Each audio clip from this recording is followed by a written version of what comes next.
बेरोजगारी से भली बेगारी। कहते हैं कि बहुत कुछ ना होने से अच्छा है कुछ तो हमारे पास है। साथियों, हमारे भारत में बेरोजगारी अपनी चरम सीमा पर है। न जाने कितने लोग अपने गांव, अपने शहर, अपने माता पिता, अपने दोस्तों, अपने रिश्तेदारों को, पूरे समाज परिवेश को छोड़कर अलग अलग शहरों में चंद पैसों के लिए आजीविका को पूरा करने के लिए निकल जाते हैं। लेकिन भारत में ये जो करप्शन है, ये जो दीमक की तरह हमारे देश को, हमारे युवाओं को खा रही है, यह पीछा ही नहीं छोड़ती।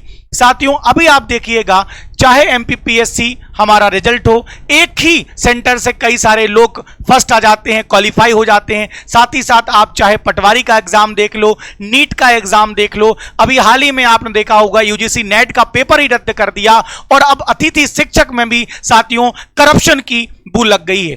साथियों, सोच कर देखिएगा कि वैसे भी हमारे भारत के युवाओं को योग्यता के अनुरूप काम नहीं मिल रहा है। हमारी योग्यता है अच्छा सैलरी लेने की, अच्छा वेतन लेने की, अच्छे पद पर पदस्थ होने की, लेकिन आजीविका पेट को भरने के लिए बच्चा अपने आत्मसम्मान को दांव में लगते हुए भी वह काम करने लगता है, योग्यता से कम काम करता है और ईमानदारी से काम करता है। लेकिन करप्शन एक ऐसी चीज है जो ईमानदारी से ना तो काम करने देगी और ना ही आगे बढ़ने देगी। आज सोच के देखिएगा, आपने बीए किया, आपने बीएड किया, आपने डीएलएड किया, साथ में आपने मास्टर डिग्री किया, इतनी सारी बड़ी बड़ी डिग्री होने के बाद भी हम जो फुल फ्रेश टीचर बनने चाहिए, हम अतिथि शिक्षक बन रहे हैं। और अतिथि शिक्षक में भी अब सोच के देखिएगा, अतिथि शिक्षक में भी अब आपका करप्शन बीच में आ गया है। कैसे?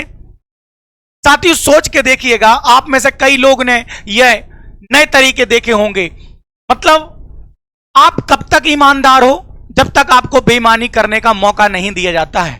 शिक्षा के जो बड़े बड़े ठेकेदार हैं, जिसे हम प्राचार्य कहते हैं, प्रिंसिपल कहते हैं, सब एक जैसे नहीं होते। लेकिन आज सोच के देखिएगा, बहुत सारे मैसेज आ रहे हैं, भ्रष्टाचार के नए तरीके खोज लिए गए।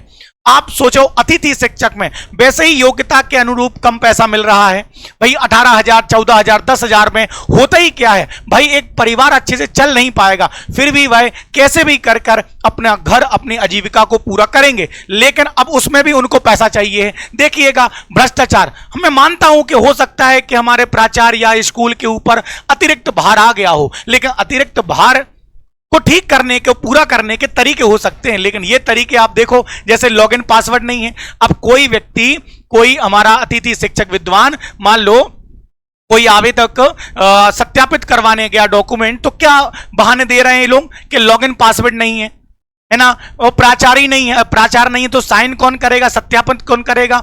एक नया डायलॉग इनने देख लिया, शायद इनको ज्ञान का अभाव नहीं है। इनको बताओ भाई, कह रहे हैं कि जिस जिले के आप रहने वाले हो वही जिले में आपका सत्यापन होगा, बल्कि ये पूरा गलत है। ये आपको भगाने के तरीके हैं। फिर देखो, सर्वर डाउन चल रहा है। हमारे स्कूल में तो सीट ही खाली नहीं है, भरी है। जो पहले पढ़ा रहे थे वही पढ़ाएंगे, तो भाई फिर नए आवेदक क्यों भरवाए जा रहे हैं? ये टाइम पास क्यों कर रहे हैं भाई? बच्चे तो वैसे ही परेशान हैं, आवेदक तो वैसे ही परेशान है, आप और मजे ले रहे हो। और सुनो, हमारे पास ऐसे कई सारे बच्चे हैं, अभी खंडवा, खरगोन से बहुत सारे बच्चों ने कॉल किया। हमारे यहाँ जो वर्ग 2 में बच्चे पढ़ रहे हैं, उन्होंने अतिथि शिक्षक के लिए अप्लाई किया। तो एक तो इंदौर जब वो गए, इंदौर के कई सारे जो हमारे स्कूल हैं जहां पर सत्यापन हो रहा है, भीड़ तो हो रही है, आप भी जानते हैं, लेकिन एक तो भगाया जा रहा है क्या बोलकर कि आप अपने जिले में सत्यापित करवाओ, प्राचार्य ही नहीं है। और अब एक और, ये सारी परेशानियों को दूर करना है तो साइड से आप गांधी जी की हरी झंडी दिखा दो। जैसे ही आप वो हरी झंडी दिखाओगे तो आप जहां खड़े हो वहीं से आपकी फाइल ले ली जाएगी और फिर बस आजू बाजू से 10-5 मिनट में आपके साइन होकर, सत्यापित होकर आपको भैया आपकी फाइल सौंप दी जाएगी। यानी हरी झंडी वाला काम है।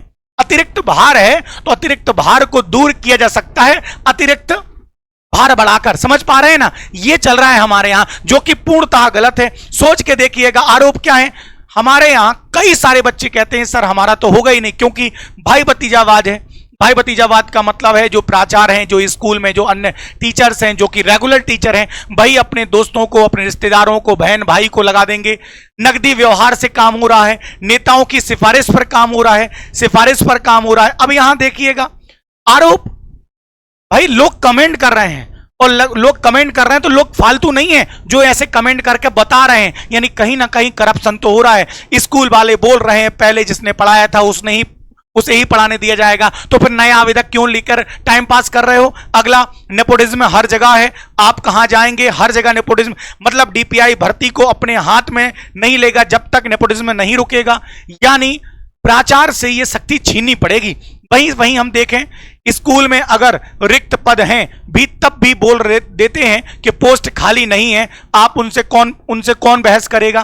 फिर देखें अगला यहां देखें क्या लिखा है, सर गेस्ट फैकल्टी के लिए 40,000 रुपए लग रहे हैं, तब जाके 10 मंथ के लिए स्कूल मिल रहा है, क्या करूं? पैसे दे दूं? रिश्वत ले रहे हैं, प्लीज बताएं। अब मैं बताऊं इनको क्या करना चाहिए साथियों। और देखो, ऐसे तमाम सारे मैसेज आ रहे हैं जिस माध्यम से कहा जा रहा है कि सर बहुत ज्यादा करप्शन बढ़ रहा है। मैं उन लोगों से यही कहूंगा जो ऐसा कर रहे हैं कि हाथ जोड़कर निवेदन है कि इन आवेदकों के साथ ऐसा मत करिए। वैसे ही योग्यता के कम आंक रहे हैं इनको, है ना। फुल प्रेस टीचर की योग्यता के साथ साथ इन्हें आधा अधूरा पैसा दिया जा रहा है। ये मजबूरी में अतिथि शिक्षक के रूप में काम कर रहे हैं।